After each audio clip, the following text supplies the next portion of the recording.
Tuli ku mwali mwandogaloga mukama nansumulula mwali mwerozaloza sirimba mwali mwatama pasita bweyansabire nakasero olubuto luzimbye naddayo bombo nga ntandise okussa. Haleluya. buli antunulako amazege gayiika Capital Music tuli mu kushutinga Katonda yabadde mwene ensonga. Director Frank Ajja live wali wonna eddwaliro baliyita Litis Medical Center Munyonyo.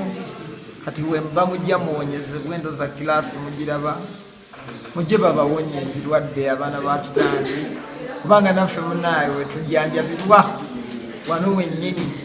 Kati wetubanga wetujjanjabirwa naawe jangu bakujjanjabe. Opposite speakirizo oti Munyonyo ng'oyingira bwoti. Keep supporting Capital Music. Like, subscribe and comment ku YouTube.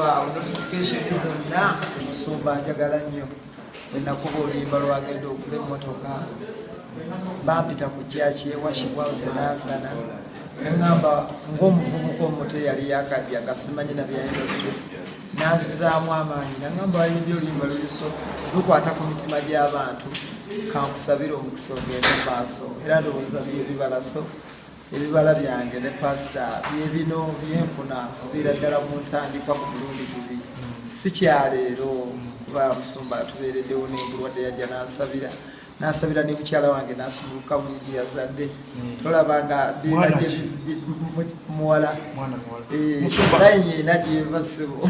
Musumba wawulira otya nga Puzzle akugambye tayagala kudda mu luyimba lwo?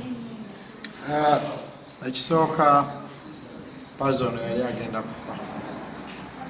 Oba oliawo twandibadde ku lumbe yali mulwadde ddala yali muyi naye Yesu n'amuwonya bwe twasaba era ko olunyi lwe nasaba njulira Katonda nga ndaba olubuto lwa Puzzle lwaddayo naye nga saagala kupapa kuwa bujulizi so nali sirina mu ggwanga ne mpulirangawo obujulizi nti yatereera nzijukira amaziga ga mukyala we Mukama yagasamba famire ye yali yeraliikiridde n'emikwano oba oliawo zino zonna kamera zandibadde ziri kukwata lumbe so nali mpulira kimu kyokka ekibi nti saamugamba ani yamuwonya nga muwulira agamba ku TV pasita nimugamba Puzzle yakuwonya kuba namusabira mu linnya lya Yesu so nimugamba ne bwotanjogerako noliwanangaani Yesu era abeere mukwano gwa Yesu nnyo okulokoka n'okumumanya naye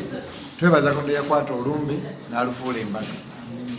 Kaakati waliwo ebintu Katonda byakola mu nsi gwali eyo olema okwetuga. Waliwo alaba leero nga abita katemba but this guy yali agenda kufa. Kati waliwo alaba naye ali mu bulumi bungi, ali mulago, ali nakasero, ali ggulu mu ddwaliro, ali mbalala kugamba olema okuggwamu essuubi. Ebintu ebimu Katonda abikola gwe ali eyo olema okuggwamu essuubi. Ekyono kyandiba kyali kirwadde ng'ekikyo bbanja oba ng'ekikyo mizimu oba ekikyo bizibu oba buli kyokola tekiyitamu. So okozesa obujulizi bwa Puzzle okumanya nti Katonda wakyaliyo naddala ekyamagero Katonda kyamukolera. So bwe yaŋŋamba okuddamu akayimba I was like julira Katondawo julira Katondawo. Ani yawandiise zonna verse abamu byeyayimbye omu yawandiisa ebyo omu yawandiisa saaliwo so yawandiika bibye ali nabiwandiika bulungi. ani afuutinze biruzi za vidiyo Musumba anyambye ate akusumba mulomo mukono tetuzimba kyaki tuzimba kyaki sina sente naye sina kyemubanja yansabira nazikiriza nziremu oluyimba olw'amaanyi kuleka ng'oli mugwako obusirufu wampisa oba obanja kiki kyoba oyagala ekisinga ekyo n'obudde bwe abeera bize mukimanyi anfisiriza obudde. Kati waliwo kyemanja ekisinga kikyo kyenkuganye nti Musumba yannyambyeko oba oliawo ne sente ne bwe natuzikute n'eziwaayo abamu tebajja naye kakati zizino ziri mu ssaawa 4 sibyali bize waali tolaba nti teri kisinga ekyo. konsepti ya vidiyo ebadde ennungi ani yaze nayo? Of course Frank Ajja Frank Ajja live kikyetugezaako kujjawo mu concept eno kyetugezaako kujja mu True story. True story. Era nti bwe nali omulwadde nnyo ebbombo bwe nava ebbombo ng'olubuto lusimbi Musumba namusange Nakasero yali bize ng'agenda kulinnya nnyonyi agenda mu America. Musumba n'afisa obudde butono n'ansabira ne mukyala wange okusumulukuka obulungi.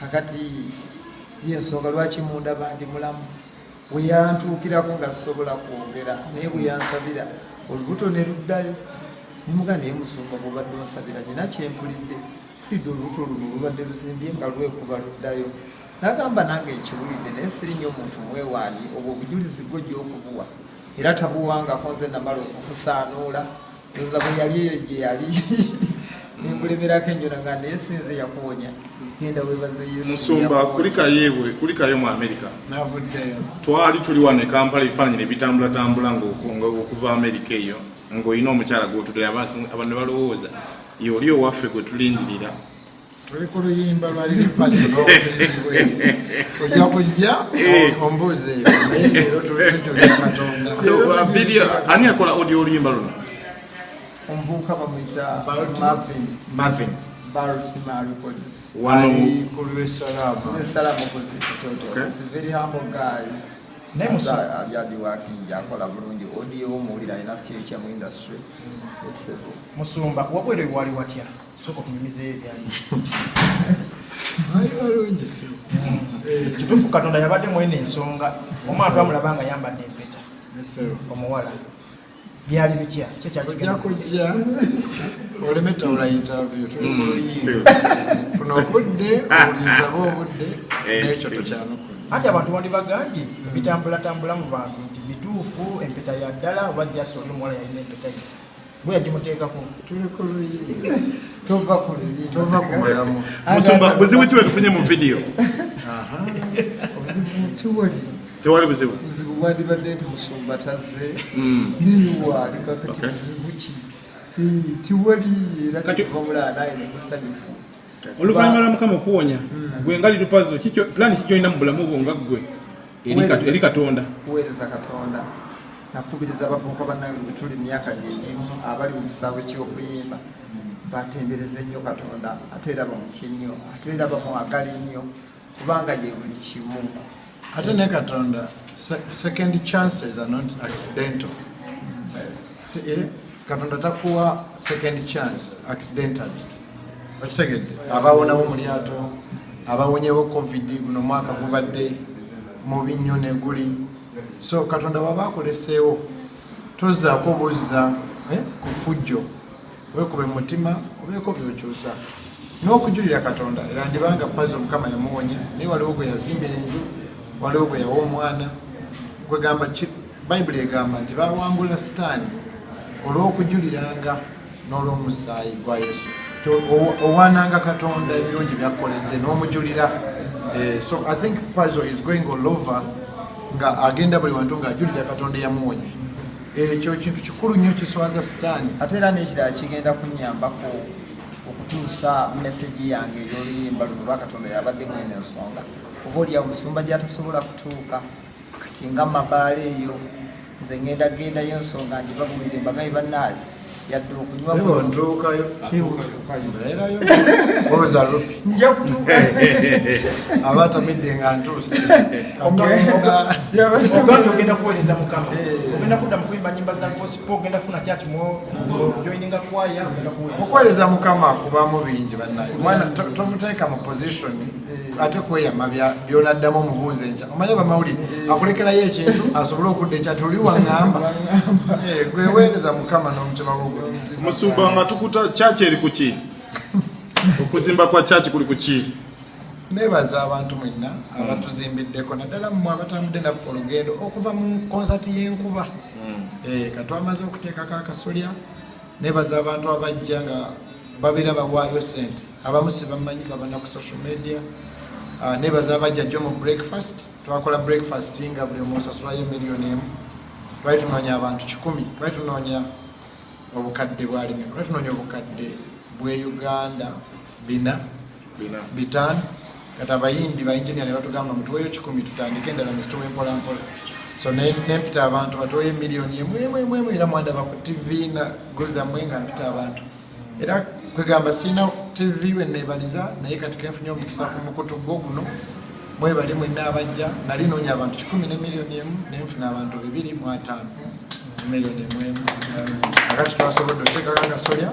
then balance tumusasula mpola mpola abantu bazimba ekikulu mu byonna waliwo abaafa naye ffe tuli balamu buli muntu ayise mu covid ng'entaanayo nkalu webaze katonda omuzimbire era kyolagamba aba worship house aba online church webali kumbuuza kibuuzo ekyo mwenna abanyambyeko okuzimbira katonda ennyumba ye ekyo kyetulirekawo ebiro n'ebiseera ekyo kyetulekera katonda abamu muli bamawulire toli nti waleeta sente naye watuyamba okugamba abantu ekigenda mu maaso ku church katonda ajja kuwa omukisa bannamawulire BUCC okugenda maaso bitegeddeko byogerako kingo muyimbi nyankopazo byogerako kingo obuuza pazo obuuza mwembi sohoka pazo katugambe so nzikiriza nnyo mu kutabagana Abasseruganda n'okukaanya naye katukisabire kubanga mulimu gubadde mu Baganda baffe emirimu nga mukola ne mufunayo kyemufuna so emyaka gye tulimu gyegimu wano tewaliwo muntu mukadde asaka mawulire so nja kutambuliramu eyo layini nti katusabe engeri n'emisa gya Mukama Katonda gyaliwo omuyaga gukkakane embeera etereere mu nteeko nammwe mufulu mukole nze ndo sitera kwagala kupapa kwogera ku kintu nga kyakabaawo okitegedde ekintu nga kyakabaawo oyinza okyogerako accident yakabaawo n'ogamba bafudde 6 wetalina kusane baga yabadde omu naye ono ngaalimu so sitera kwagala kupapa kwogera ku kintu nga kyakabaawo so nsaba nze ansa yange kansoke neetegereze kigenda mu maaso ali mwandugaluga mukwana sulula tojja babasajja action jeba kusebo manje mulada ali waso abatambula banaye okay thank you right here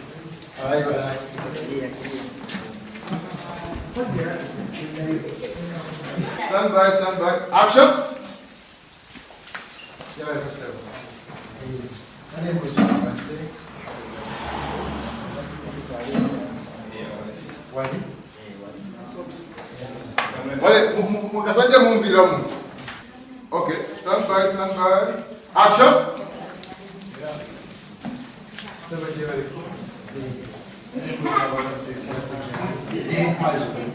amakoti mtambule amakoti mtambule sibakona ate mfurumire da ngeda mwe mumkobeyo mfurumire fuma stand by action